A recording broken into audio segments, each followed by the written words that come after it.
ഇടി കൃമികടി. 1 എന്റെ ജാന് വരട്ടെ, എന്റെ ജാൻകുട്ടൻ വരട്ടെ, ഉമാമന്റെ കുട്ടി വരട്ടെ. ഓടി വാടി എന്റെ സ്വത്തേ. എന്റെ ജാൻ പോടി, എനിക്ക് എന്റെ ജാൻ മതി. പോടി ദിയാ ജാൻ തുറക്കടാ.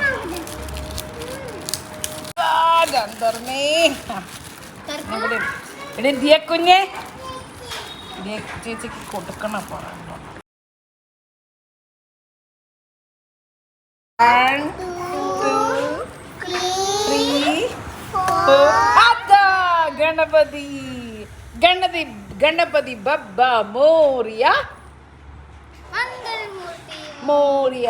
ഇത് തന്നെ ലാസ്റ്റ് ടൈം നമ്മൾ പൊട്ടിപ്പോയിട്ടാണ്, മേലിന് താഴെ വീണൂടാ. Thank you. ഇത് വെക്കല്ലേ അമ്പാട്ടി കണ്ടാ. ഇപ്പൊ ഗണപതി നമുക്ക് കുറേ കാര്യങ്ങൾ ചെയ്ത് തരാനുണ്ട്. ഒക്കെ മറക്കാണ്ട് ലിസ്റ്റിലുണ്ട്. 1 2 3 ഒക്കെ ഫസ്റ്റ് എൻ്റെ കൺസിഡർ ചെയ്യാം, പിന്നെ ബാക്കിയുള്ളത് കൺസിഡർ ചെയ്താൽ മതി. ഇല്ല ജാനോ, അവിടെ കുട്ടിയാണേ.